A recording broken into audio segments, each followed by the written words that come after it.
चलिए बच्चों। बच्चों लास्ट क्लास में मुझे लग रहा है कि हमने इलास्टिक कोलिजन किया था। इलास्टिक कोलिजन हमारा हो गया था, इलास्टिक कोलिजन का स्टार्टिंग किया था। बस एक न्यूमेरिकल मैंने किया था जिसके अंदर मैंने आपको कोफिशिएंट ऑफ रेस्टिट्यूशन के बारे में बताया था। कोफिशिएंट ऑफ रेस्टिट्यूशन क्या होता है? Relative velocity of separation upon relative velocity of approach. ये हमने लास्ट क्लास में देख लिया था। Relative velocity of separation upon relative velocity of approach. बेटा इसका अगर हम बात करें तो स्टैंडर्ड केस के लिए जो वैल्यू आता है, जैसे m1 का मास है u1 के स्पीड से जा रहा है, m2 का मास है u2 के स्पीड से जा रहा है।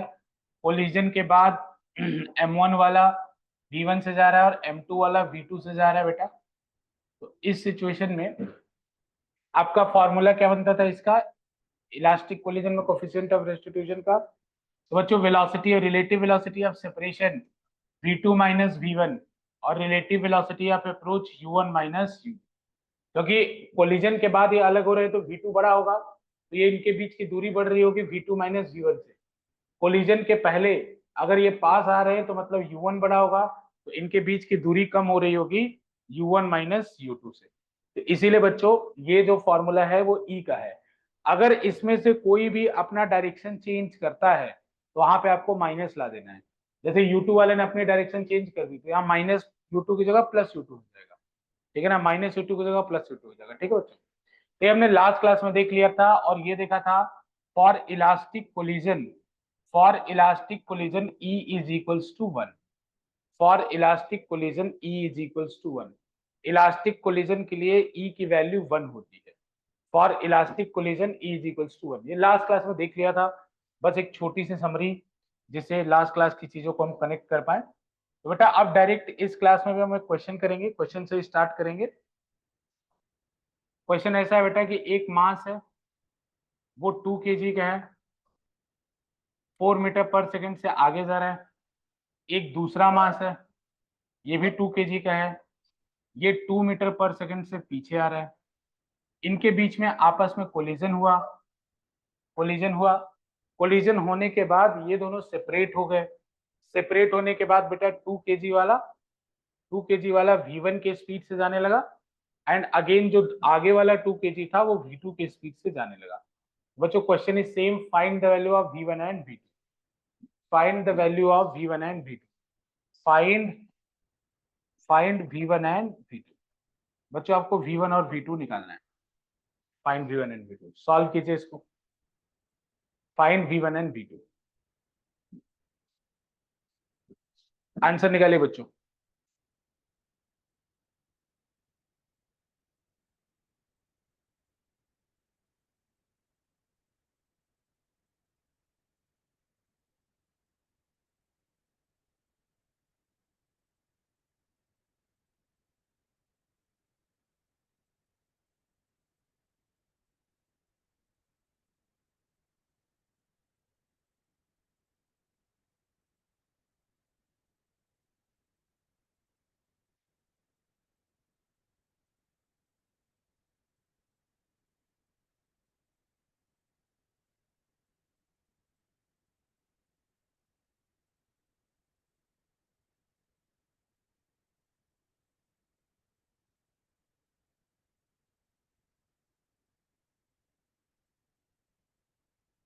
बेटा जिसका आंसर आएगा वो बता देगा मुझे माइक ऑन करके।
चलिए विहान आंसर है बेटा, कितना आया? सर V2 4 आ रहा है और V1 -2 आ रहा है। करेक्ट, V2 4 आएगा और V1 -2 आएगा। सर कैसे मेरा भी बच्चों वही देखो, आ रहा है सर। हाँ, 4 2 जा 8, ये मोमेंटम शुरू में M1 U1, तो 4 2 जा 8, और बच्चे ये 2 इंटू -2, तो 2 इंटू -2 कितना आएगा? 4 आएगा। 4 कैसे आएगा बच्चों? क्योंकि ये वेलोसिटी नेगेटिव डायरेक्शन में है, तो वेलोसिटी नेगेटिव डायरेक्शन में है, इसीलिए हमने M2 इंटू U2 किया है। हर समझ में आ रहा है? -2 क्यों लिया है वेलोसिटी? क्योंकि opposite direction. Yes sir, yes sir. हाँ, तो ये M1U1 plus M2U2 that will be equal to 2 into V1 plus 2 into V2। बेटा इसको अगर फर्दर आप सॉल्व करेंगे तो 8 माइनस 4 4 हो गया, तो it will be V1 plus V2 will be equal to 2। ये हमारी फर्स्ट इक्वेशन बन गई। दूसरी इक्वेशन हम किससे बनाएंगे बेटा? E से। तो E का फॉर्मूला होता है V2 minus V1 upon U1 minus U2। बेटा V2 माइनस V1 तो ऊपर हो ही जाएगा, अपॉन E1 माइनस, अब देखो बच्चों U1 माइनस U2, तो यहाँ पे U2 क्या है? माइनस में है, क्योंकि हमने जो डायग्राम बनाया था उसमें U2 लेफ्ट टू राइट था, और यहाँ जो U2 है वो राइट टू लेफ्ट है। तो बच्चों यहाँ हो जाएगा 4 माइनस -2, ठीक है ना, 4 माइनस -2, तो ये कितना आ जाएगा? 6 आ जाएगा। और बच्चों हम जानते हैं कि for elastic collision the value of E is equals to 1। Elastic collision के लिए E की वैल्यू 1 के इक्वल होती है। तो बेटा यहाँ से कितना होगा? V2 minus V1 upon 6।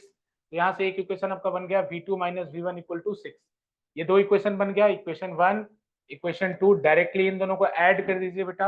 अगर आप इन दोनों को ऐड करेंगे तो you will get 2V2 equal to 8, so it means V2 equal to 4 metre per second. ठीक है ना, डायरेक्टली ऐड करके। बच्चों अगर ये निकल गया, इसके बाद आप V1 निकालना है तो किसी भी इक्वेशन में पुट कर दीजिए, V1 की वैल्यू यू विल गेट -2। ठीक है, V1 की वैल्यू आपकी -2 मीटर पर सेकेंड आएगी। ठीक है बच्चों, इसको देख लो।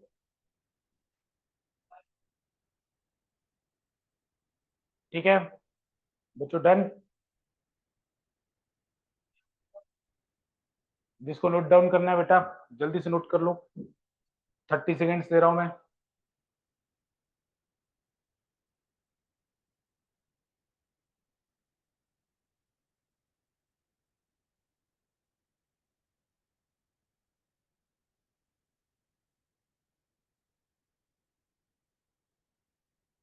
ठीक है बच्चों,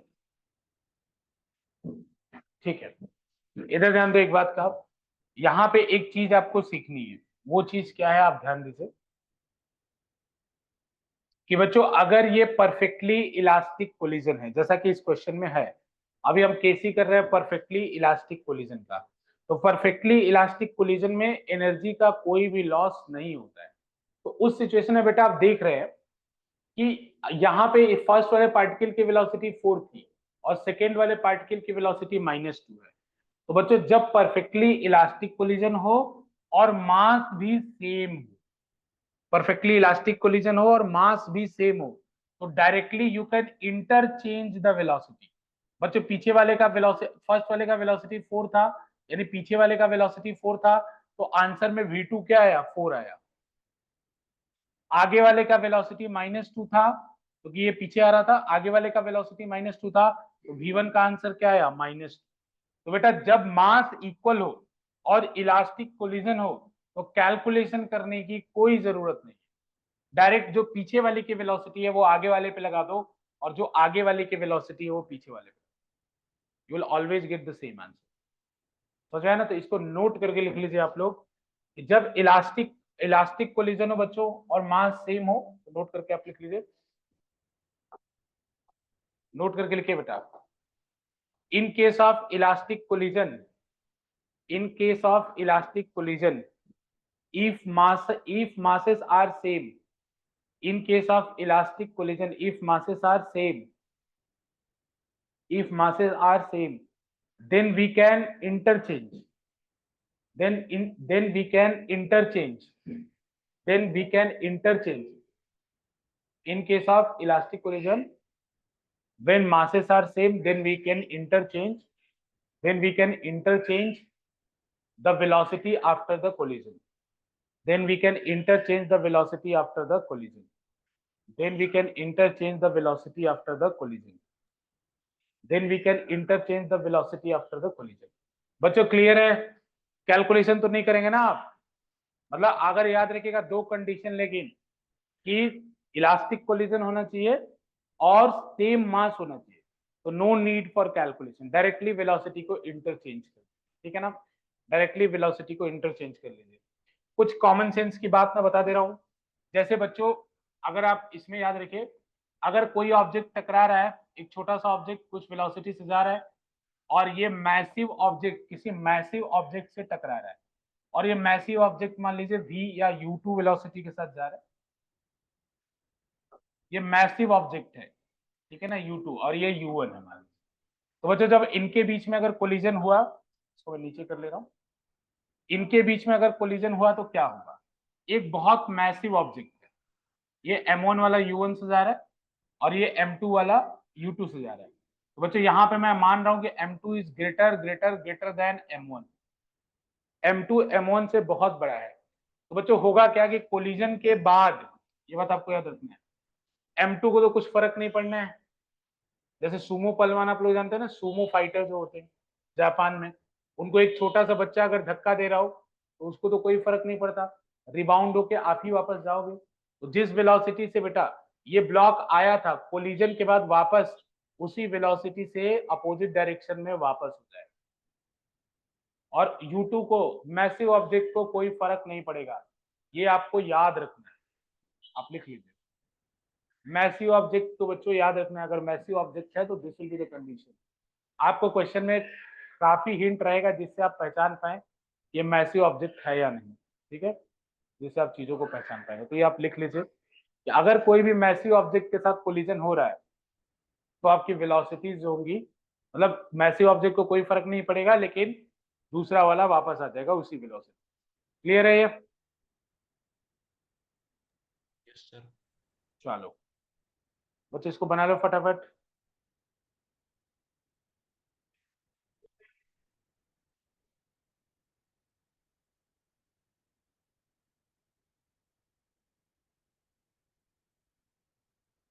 चलो बच्चों अब हम नेक्स्ट चलते हैं।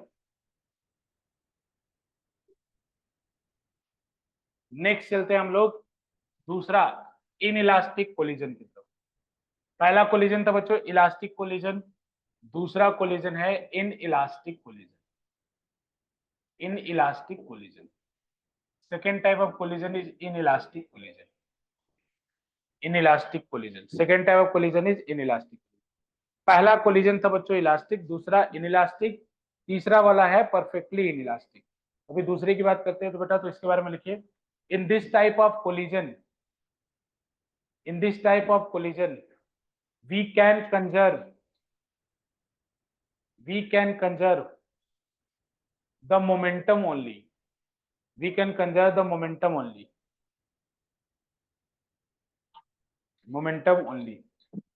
बच्चों इस तरह के कोलिजन में एनर्जी का कंजर्वेशन नहीं हो पाएगा क्योंकि कोलिजन के दौरान एनर्जी का लॉस होगा। इस तरह के कोलिजन में एनर्जी का लॉस होगा, हम लोग एनर्जी का कंजर्वेशन नहीं कर सकते, लेकिन हम लोग मोमेंटम का कंजर्वेशन इस तरह के कोलिजन में कर सकते हैं।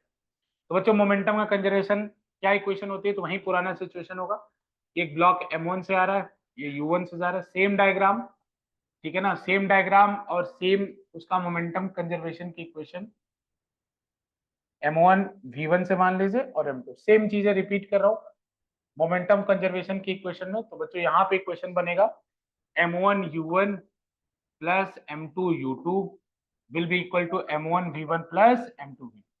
बच्चों ये कॉम की इक्वेशन है, ये आप यहाँ पे कर सकते हैं conservation of momentum, you can do it here, but बेटा आप कंजर्वेशन ऑफ काइनेटिक एनर्जी नहीं कर सकते यहाँ। तो बच्चों अगर यहाँ दो वेरिएबल है v1 और v2, यानी सॉल्व करने के लिए तो मुझे दूसरा इक्वेशन चाहिए ही चाहिए, अदरवाइज अगर दो वेरिएबल है और अगर इक्वेशन नहीं रहेगा तो सॉल्व कैसे होगा? तो बेटा दूसरा इक्वेशन हमें मिलेगा e से। तो बच्चों for this type of collision the value of e lie between 0 to 1। इस तरह के कोलिजन में e का वैल्यू 0 to 1 के बीच में होता है, ये भूलना नहीं है। जब तक क्वेश्चन में e नहीं दिया रहेगा we can not do such kind of question.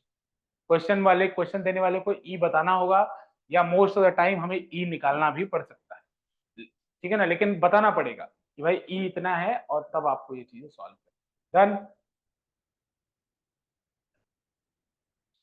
बच्चों जल्दी से नोट कर लो, फिर आगे चलते हैं।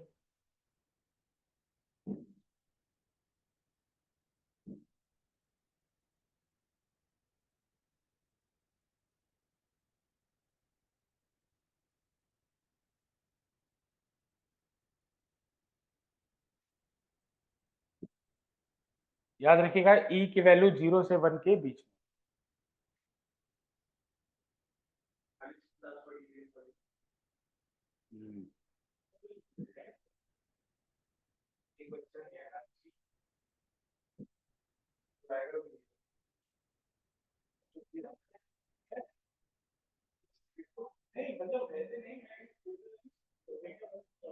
ठीक है, तो डन। आइए एक न्यूमेरिकल करते हैं। हर्ष नोट कर लिया था? Yes sir. ओके, चलो आइए न्यूमेरिकल करते हैं। बच्चों वही पिछला न्यूमेरिकल है, बस इसमें एक डेटा थोड़ा सा चेंज है। ये 2 kg का ऑब्जेक्ट है, ये 4 मीटर पर सेकंड से जा रहा है। एक 4 kg का ऑब्जेक्ट है, वो 2 मीटर पर सेकंड से जा रहा है। ठीक है बच्चों, इनके बीच में कोलिजन हुआ। कोलिजन होने के बाद ये 2 kg वाला जो ऑब्जेक्ट है बेटा, वो V1 से जाने लगा, और ये 4 kg वाला जो ऑब्जेक्ट है वो V2 से जाने लगा। ऐसा ही क्वेश्चन, सेम क्वेश्चन हमने इलास्टिक कोलिजन के लिए किया था, लेकिन अब आप इन इलास्टिक कोलिजन के लिए करेंगे। ई की वैल्यू 0.5 ये गिवन है आप, the value of E is 0.5। फटाफट आंसर निकाल दीजिए बेटा। ई की वैल्यू 0.5 है। बच्चों ई की कोई यूनिट नहीं होगी, क्योंकि ऊपर भी वेलोसिटी नीचे भी वेलोसिटी, ये इम्पैक्ट ऑफ कोलिजन को बताता है, ठीक है ना। तो ऊपर भी सेम रिलेटिव वेलोसिटी, नीचे भी रिलेटिव वेलोसिटी, इसकी कोई भी यूनिट आपको नहीं होगी।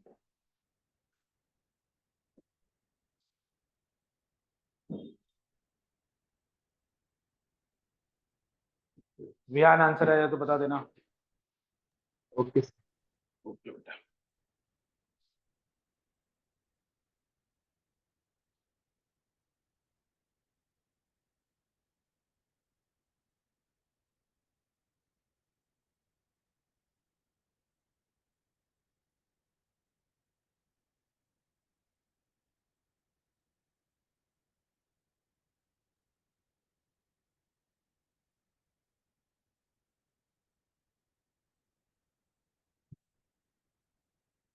कुछ नहीं। सर V2 3 आएगा और V1 2 आएगा। हाँ नहीं ऑन है सर। क्या है V2 कितना आ रहा है? सर V2 3 आ रहा है और V1 2। V2 3 आ रहा है और V1 2, ठीक है। और किसी का आया? हर्ष, सत्यम, राम, किसी ने और निकाला? नहीं सर, भी नहीं। सर सर चलो कोई बात नहीं। कंजर्वेशन ऑफ मोमेंटम का इक्वेशन लिखो बच्चों। तो कंजर्वेशन M1 U1 तो कितना होगा? 2 × 4 प्लस M2 U2, 4 × 2 × 4 और 4 × 2, M1 U1 plus M2 U2, M1 × U1 M2 × U2 is equals to M1 V1, 2V1 plus 4V2, ठीक है ना। तो इसको अगर शॉर्ट आउट करोगे बच्चों, तो इधर हो जाएगा 8 + 8 16, और यहाँ होगा 2V1 प्लस 4V2। इसको हम क्या लिख सकते हैं? 8 is equals to V1 plus 2V2। 2 से कैंसिल कर दीजिएगा, उधर आएगा 16 equal to 2V1 plus 4V2, तो 8 is equals to V1 plus 2V2। दूसरा इक्वेशन ई से बना लीजिए बेटा। ई की वैल्यू आएगी 0.5, तो होता है रिलेटिव वेलोसिटी ऑफ सेपरेशन। तो कोलिजन के बाद ये अलग किस स्पीड से हो रहा है? V2 minus V1। कोलिजन करने के लिए किस स्पीड से आ रहा है? तो 4 - 2। मतलब इनके बीच में रिलेटिव वेलोसिटी या अप्रोच क्या है? इनके बीच की दूरी किस वेलोसिटी से कम हो रही है? तो आगे वाला 2 से जा रहा है, पीछे वाला 4 से, तो इनकी दूरी कम हो रही है 4 - 2 से, तो यहाँ पे आ जाएगा 2। तो बेटा इसको अगर आप सॉल्व करेंगे तो you will get V2 minus V1 is equals to 2। बच्चों यहाँ पे ऊपर वाले इक्वेशन में आपने पाया कि V1 plus 2V2 is equals to 8, और नीचे आपने देखा कि V2 minus V1 is equals to 2। Sir 2 या ऑटोमेटिकली, 1? सॉरी बेटा 1, मैंने 1 समझ लिया था एक। 1। इसको एलिमिनेट ऑटोमेटिक हो रहा है तो कितना होगा 3v2 इज इक्वल्स टू 9। तो यहाँ से v2 इज इक्वल्स टू कितना हो जाएगा 3 मीटर पर सेकेंड। किसी भी इक्वेशन में पुट कर दीजिए तो बेटा v1 की वैल्यू आपकी आ जाएगी 2 metre per second. This is your answer. ये v1 की वैल्यू है 2 मीटर पर सेकेंड। जिसको नोट करना है जल्दी से नोट कर लीजिए। पहली वाली इक्वेशन नेक्स्ट मतलब पिछले क्लास में बनी थी, ई वाली इक्वेशन बस आपको ध्यान देनी थी, तो फटाफट नोट कर लीजिए।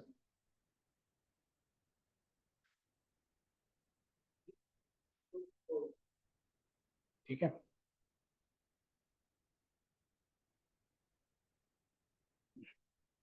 हर्ष नोट हो जाए बता देना। सत्यम हो गया सर। सर हो ओके, गया। ठीक है ओके। चलो बच्चों नेक्स्ट इसी के ऊपर और क्वेश्चन करेंगे। क्वेश्चन ऐसा है कि बच्चों एक बॉल को h हाइट के टावर से ड्रॉप, क्वेश्चन लिख लो। A ball is drop from a ball is drop from a tower of height a ball is dropped from a tower of height capital H. A ball is dropped from a tower of height capital H. If it rebound to a height small h, if it rebound to a height small h,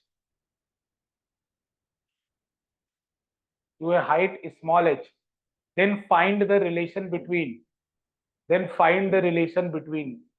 capital H. If it rebound to a height small h, then find the relation between capital H, small h and impact of collision या coefficient of collision.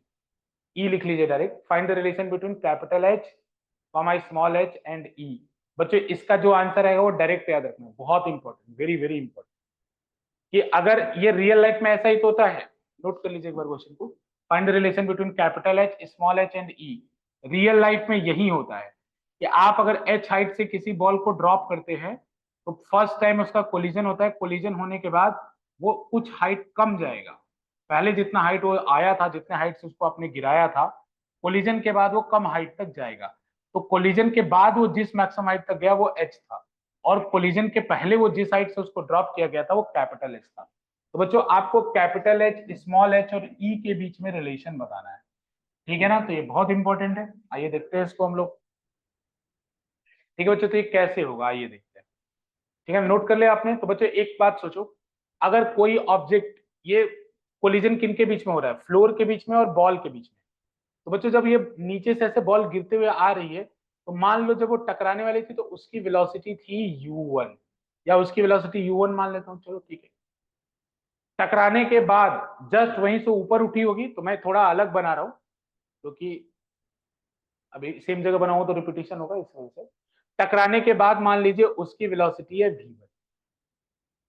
बच्चों टकराने के पहले just वो जब टकराने वाला था तो उसकी वेलोसिटी थी u1, टकराने के जस्ट बाद उसकी वेलोसिटी है v1। ठीक है बच्चों, तो कोफिशिएंट ऑफ कोलिजन क्या होता है, कोफिशिएंट ऑफ कोलिजन या कोफिशिएंट ऑफ रेस्टिट्यूशन, ये क्या होता है? ये होता है कि velocity of separation after the collision upon velocity of approach before the collision.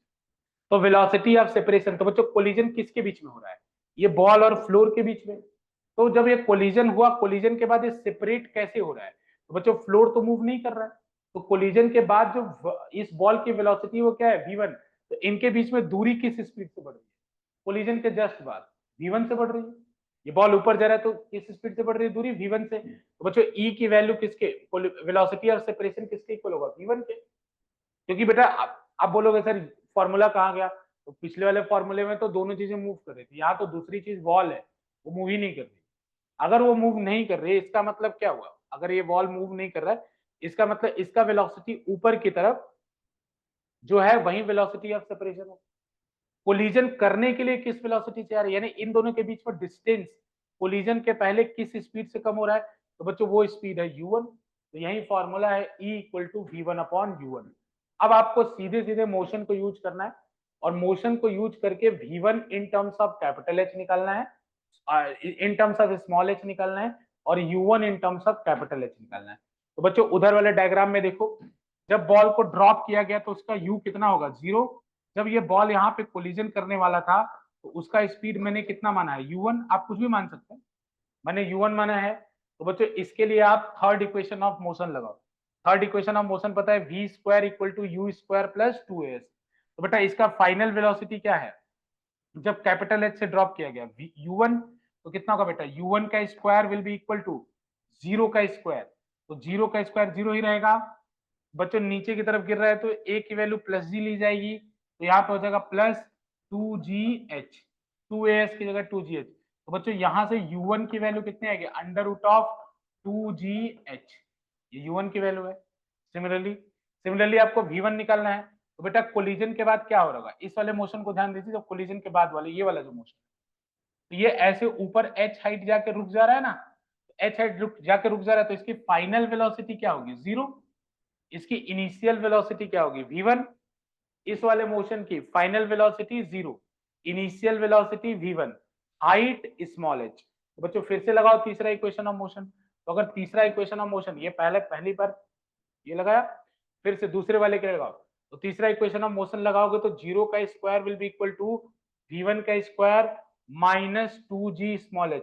Minus क्यों लगाया, क्योंकि ऊपर की समय जाते समय ऑब्जेक्ट का जो g होता है वो माइनस हम लेते हैं, एक्सेलरेशन को माइनस जी लेते हैं। तो यहां से फिर निकालो बच्चों, 2gh आके प्लस हो जाएगा, तो v1 की वैल्यू कितनी आएगी, अंडर रूट ऑफ 2gh, ये आएगी। बस कुछ नहीं करना है, इन दोनों को उठा के, ये जो दो बने इनको उठा के ऊपर इक्वेशन में पुट कर दो। अगर इक्वेशन में पुट कर दोगे तो जो रिलेशन आएगा उसको हमेशा याद रखना, चाहे कोई भी कंपटीशन, छोटे मोटे कंपटीशन में, सीयूईटी जैसे में तो डायरेक्ट क्वेश्चन बनता है। बाकी अगर जेई वगैरह रहेगा, जेई एडवांस में चले जाओगे तो इसके ऊपर क्वेश्चन और बना के जीपी वगैरह यूज करके देता है। तो अभी मैं एक क्वेश्चन कराऊंगा भी, वो भी आपको अभी समझ में आ जाएगा। तो बच्चों यहाँ से ई की वैल्यू कितनी आएगी, under root of 2gh, under root of 2gh है small G upon under root of 2g capital G. तो बच्चों रूट जी कैंसिल हो जाएगा, तो यहाँ पे क्या बचेगा आपका रिलेशन, यहाँ पे रिलेशन बचेगा e will be equal to h upon capital h का रूट, या इसी को आप इस फॉर्म में याद रख लें तो बहुत अच्छा है, small H is equals to E square H. मतलब ऐसे मैं डबल ट्रिपल जितना स्टार लगा दे रहा हूँ लगा दे रहा हूँ, अब देख लेना तुम लोग इसको। बच्चों अगर ये इलास्टिक कोलिजन हुआ तो ई की वैल्यू कितनी होगी, 1। तो मतलब जिस हाइट से छोड़े हो उसी हाइट को जाएगी। तो यहाँ से भी वो वेरीफाई हो रहा है कि मतलब अगर एनर्जी का बिल्कुल भी लॉस नहीं हो तो जिस हाइट तक आप छोड़े हो उसी हाइट तक वो पहुंच जाएगी। अगर एनर्जी का लॉस होगा तो नहीं जाएगी। बच्चों इसको अच्छे से नोट कर लेना, बहुत अच्छे से नोट करना, बहुत इंपॉर्टेंट कॉन्सेप्ट है।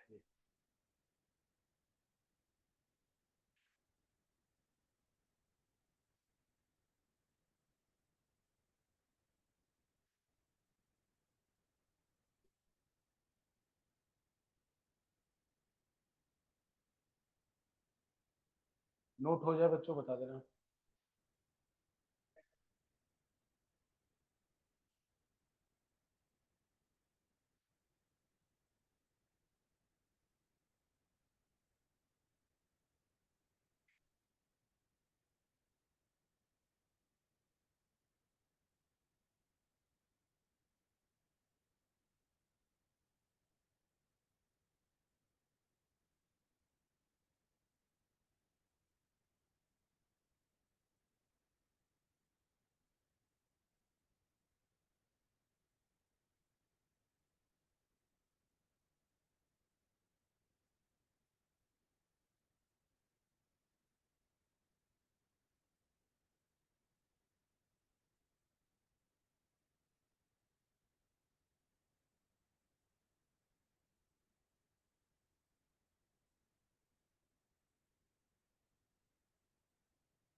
बेटा डन। Yes sir. ओके, सबका हो गया बेटा, हर्ष राम विहान हो गया सबका।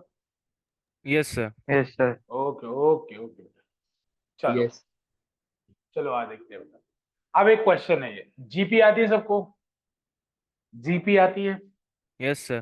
Geometric yes progression.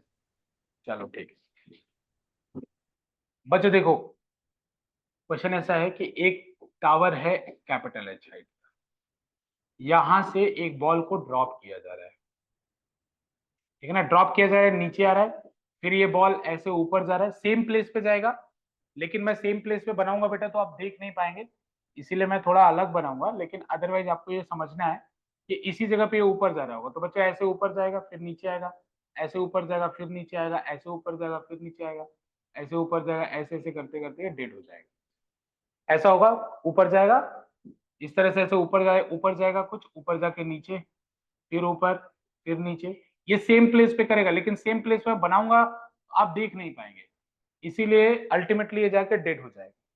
तो बच्चों ये क्वेश्चन बना लो, और यहाँ पे कोफिशिएंट ऑफ कोलिजन या ई की वैल्यू आपको गिवन है, कोफिशिएंट ऑफ रेस्टिट्यूशन,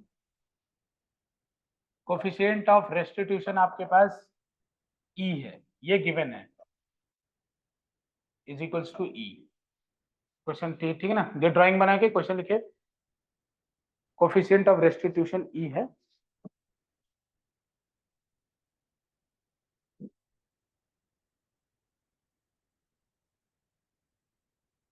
इसको वर्ड में भी आप चाहे तो लिख सकते हैं, है ना, लेकिन आप ऐसे ही समझ लीजिए इसको।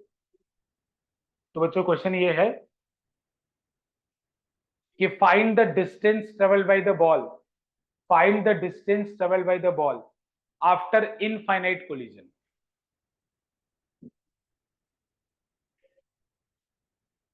After infinite collision, find the distance traveled by the ball after infinite collision.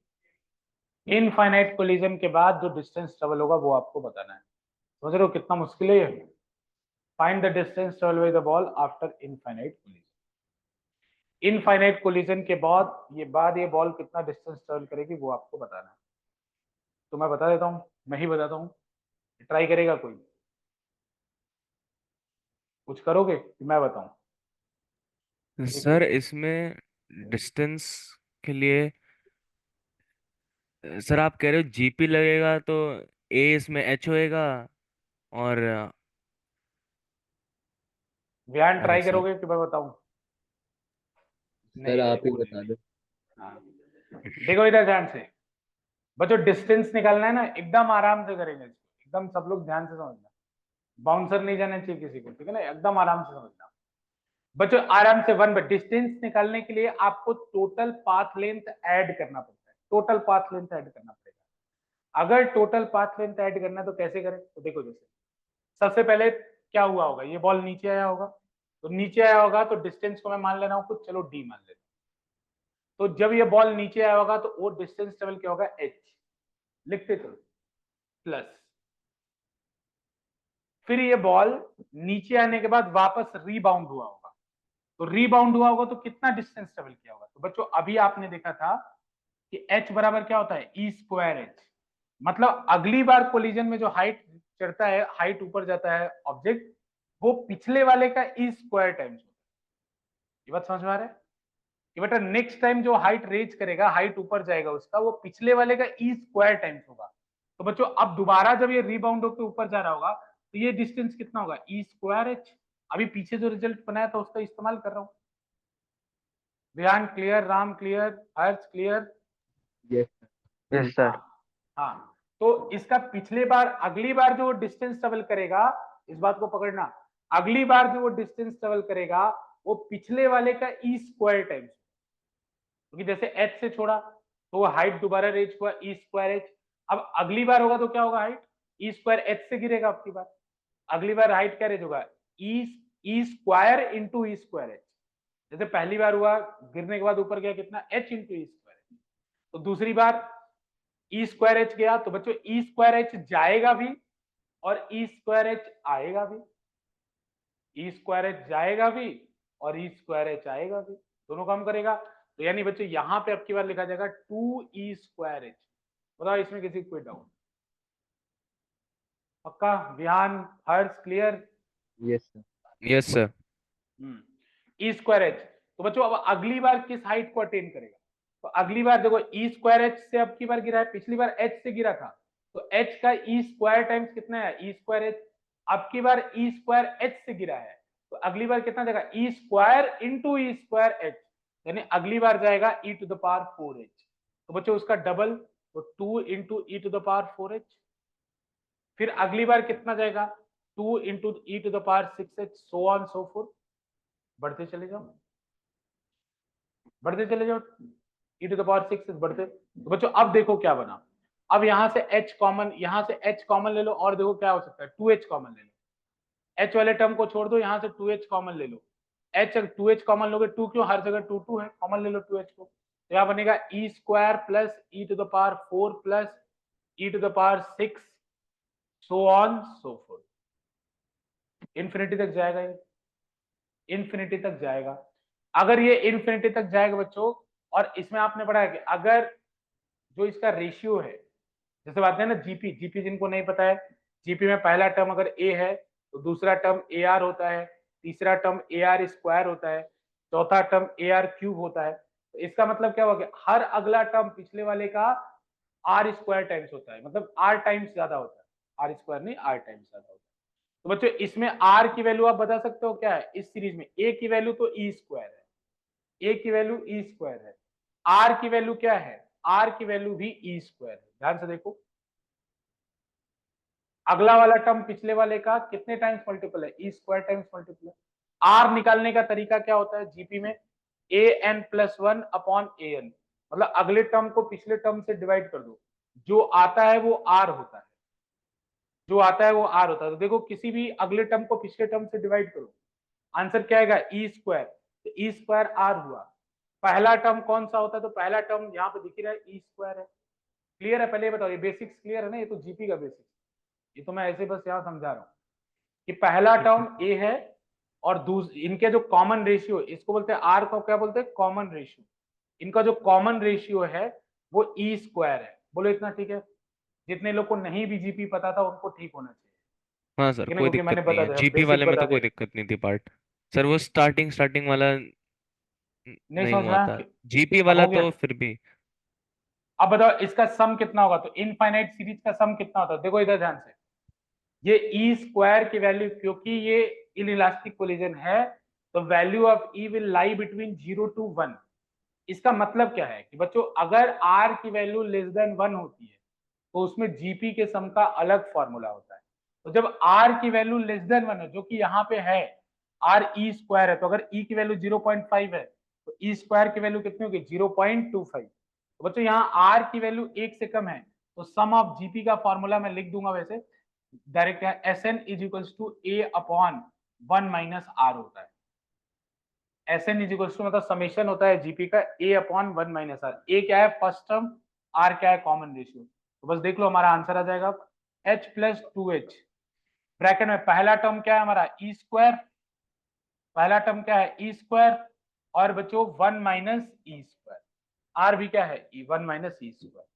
अब इसको सॉल्व कर दो, एलसीएम ले लो, एलसीएम लोगे तो h minus H E square plus 2h E square, ऊपर देखो ये इधर मल्टीप्लाई होगा तो h minus H E square upon 2h E square, मैं ऊपर कर दे रहा हूँ थोड़ा सा, हाँ h माइनस ये समझ में आ रहा ना, h minus H E square, बच्चों ये पूरा इधर मल्टीप्लाई हो रहा है, प्लस 2h ई square upon 1 minus E square. तो बच्चों देखो माइनस एच ई स्क्वायर और प्लस एच ई स्क्वायर, तो क्या बचेगा, ये बचेगा h plus h into E square upon 1 minus E square, 1 minus E square,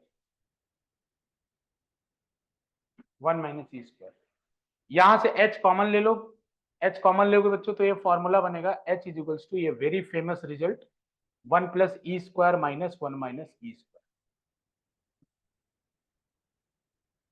ये बहुत फेमस रिजल्ट है 1 माइनस ई स्क्वायर, ठीक है। ये किसका फॉर्मूला है, ये डी का आया बच्चों, ये बहुत फेमस रिजल्ट भी है, लेकिन फिर भी मैं आपको h plus e square upon h into 1 plus e square upon 1 minus. Clear,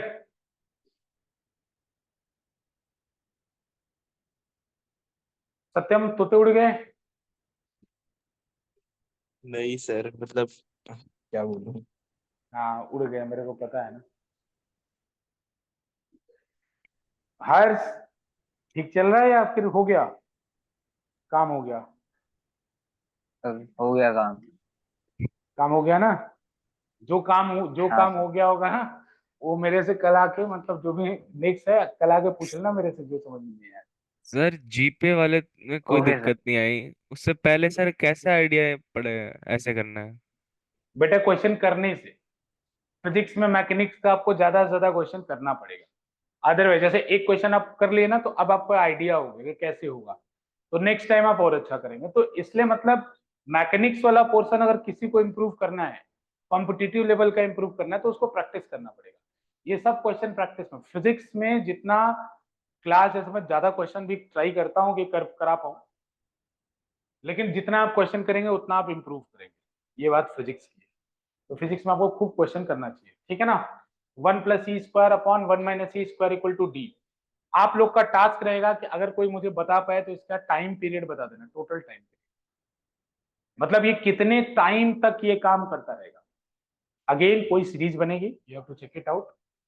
तो कर लेंगे टाइम का, ये होमवर्क रहेगा, मतलब अभी क्लास में ओवर नहीं कर रहा, तो बता रहा हूँ कि इस केस का होमवर्क रहेगा, ठीक है, कि कितने टाइम तक ये बॉल जो है वो इस तरह से करती रहेगी, टिप टिप टिप टिप करती रहेगी, ये आपको बताना है, ठीक है।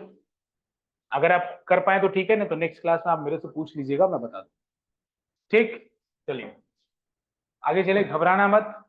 ये क्वेश्चन कुछ लेवल का था, मतलब अगर ठीक ठाक चलोगे तो एडवांस का क्वेश्चन है ये, लेकिन इसका मतलब ये नहीं कि इसको बैकआउट कर जाए आप, या आपको आएगा नहीं। हाँ थोड़ा सा बस दो जगह एक मैथ थोड़ी सी यूज कर दी है, और क्या किया, कुछ नहीं, ठीक है ना। आगे चले, इधर ध्यान दो, एक और क्वेश्चन, ये भी होमवर्क में देने की मेरी इच्छा है। जो लोग करना चाहें करेंगे, धुरंधर जिनको बनना है वो देखेंगे। बच्चों एक बॉल है जिसको यू से फेंका है, ठीक है, ये एंगल है थीटा,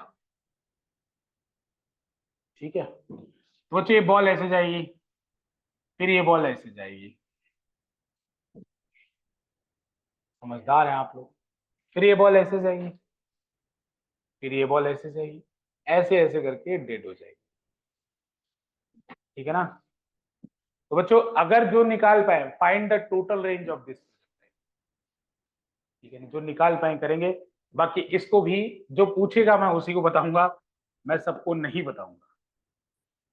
ई की वैल्यू आप ई ले लीजिएगा, E = E ले सर लीजिएगा। कोई नहीं, अब तो शायद हो जाए क्वेश्चन। इसमें भी एक कॉन्सेप्ट लगेगा, चलिए वो बता देंगे नेक्स्ट क्लास में, बता देंगे, ठीक है ना। तो ये ऐसे ट्राई करेगा, find the total range of this projectile.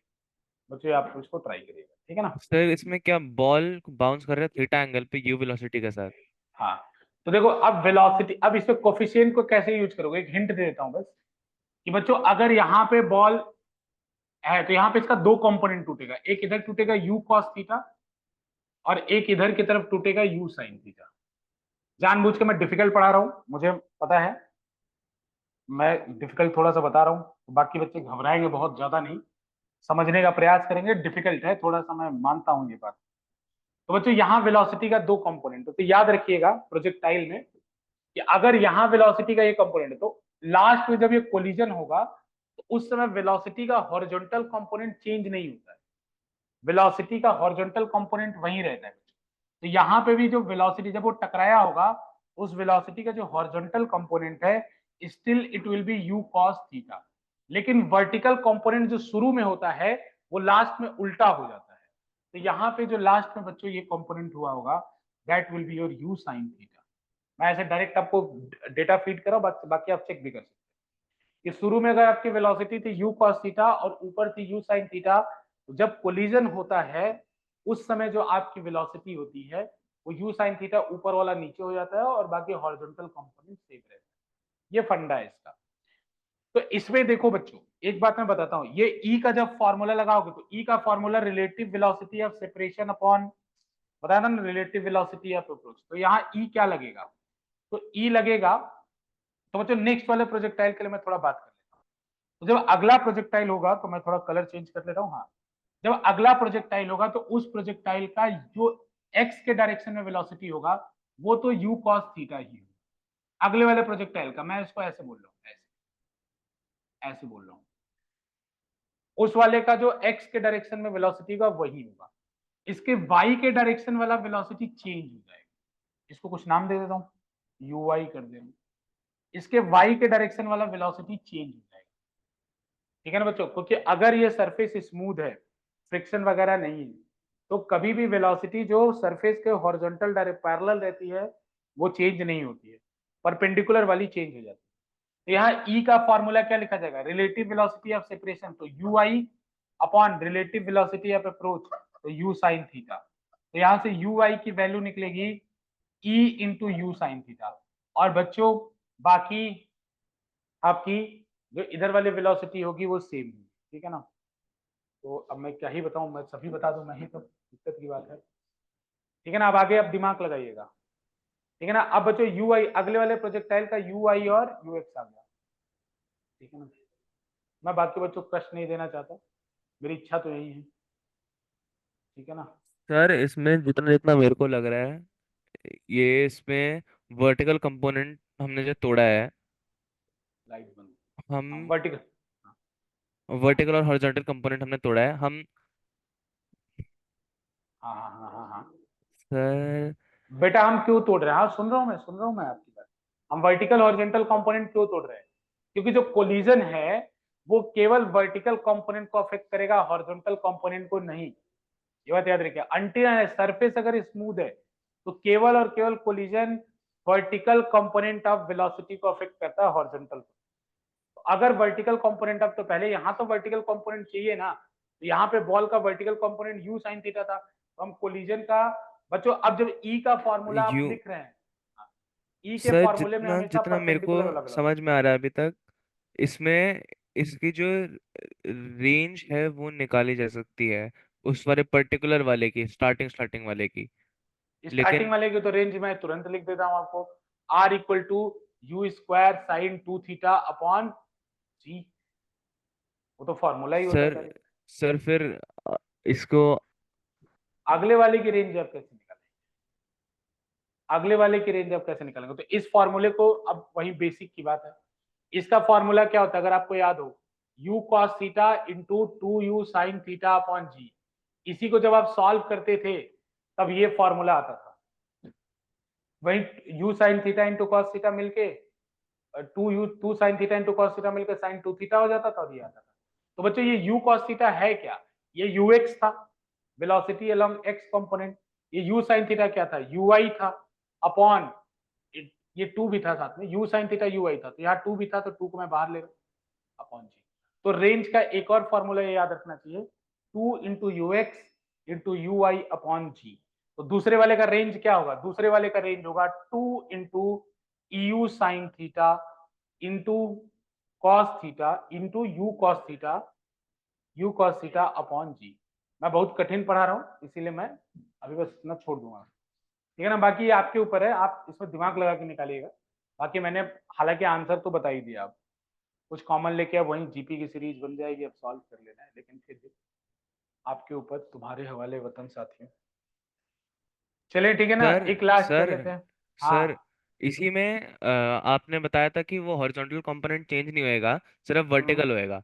तो क्या हम उसके नए वाले के लिए लिख सकते हैं कि वो उससे ई से कम हो जाएगा? देखो नए वाले के लिए मेरे से पूछोगे तो यू कॉस थीटा और E square you sine theta होता है। अब बताओ मैं क्या बताऊं, ठीक है ना, कोई बात नहीं।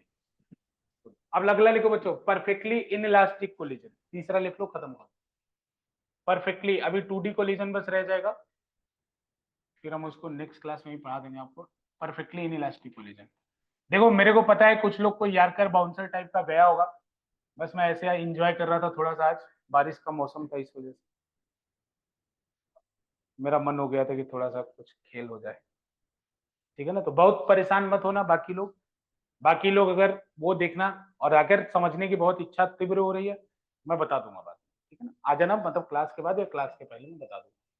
परफेक्टली इन इलास्टिक कोलिजन जल्दी से लिख लो बच्चों, in this type of collision maximum loss of energy will take place, ठीक है ना, maximum loss of energy will take place in this type of collision, maximum loss of energy will take place. इस collision में सबसे ज्यादा energy का loss होता है बच्चों, इसमें आप कॉम कर सकते हैं, आप कोक नहीं कर सकते। कॉम मतलब कंजर्वेशन ऑफ मोमेंटम, और लिख लीजिएगा इसमें कि we can conserve the momentum but not the energy, we can conserve the momentum but not the energy. We can conserve the momentum but not the energy. We can conserve the momentum but not the energy. ठीक है, momentum conserve कर सकते हैं लेकिन energy नहीं। तो बच्चों ध्यान से देखो, एक बात बस बता दे रहा हूं कि इसमें अगर एक ऑब्जेक्ट m1 जा रहा है, ये u1 है, ये m2 जा रहा है, ये u2 है, तो अगर कोलिजन के बाद दोनों चिपक जाए और अलग ही ना हो तो ऐसा कोलिजन कहलाएगा परफेक्टली इनइलास्टिक। कोलिजन के बाद ये अलग ही ना हो, चिपके ही रह जाए, तो बच्चों यहाँ पे दूसरे इक्वेशन की जरूरत ही नहीं पड़ेगी, क्योंकि वेरिएबल तो एक ही है ना, केवल v1 v2 कहाँ है, तो एक ही इक्वेशन से काम चल जाएगा। तो एक इक्वेशन केवल कॉम की काफी है, m1 u1 plus m2 u2 बराबर m1 v plus m2 v, दोनों की क्योंकि वेलोसिटी क्या है, v ही है कोलिजन के बाद, तो यहाँ से ये एक ही इक्वेशन से आंसर निकल जाएगा इसका। अगर ऐसा आता है तो आपका बहुत बहुत सौभाग्य है, डायरेक्ट अगर परफेक्टली इनइलास्टिक आ जाए तो v डायरेक्ट निकल जाएगा, ठीक है ना। इसका e कितना होगा, तो जब सेपरेट ही नहीं हो रहा है तो रिलेटिव वेलोसिटी ऑफ सेपरेशन कितना होगा, 0, तो इसका e कितना होगा, 0। बच्चों 1D कोलिजन खत्म हो गया, 2D कोलिजन थोड़ा सा रह गया है, उसमें बस मुझे कुछ कॉन्सेप्चुअल चीजें डिस्कस करनी है, कैसे कैसे चीजें निकलती हैं, वो मैं जो भी मेरी नेक्स्ट क्लास होगी उसको थोड़ा सा लेके फिर मैं रोटेशन स्टार्ट करूंगा। मोस्ट प्रोबेबली देखिएगा मैं आपको बताऊंगा कि बैकलॉग क्लासेस जिसकी भी छूट गई होंगी वो मैं कराऊंगा, ठीक है ना। जिसका अगर मोशन इन 2D जिसने नहीं पढ़ा होगा, जिसने या तो मैं बता दूंगा वैसे टाइम आपको एडवांस, ठीक है ना। ठीक बच्चों, तो आज की क्लास इतनी ही रखते हैं हम लोग, बाकी नेक्स्ट क्लास में विल कंटिन्यू, ठीक बच्चों, चलो।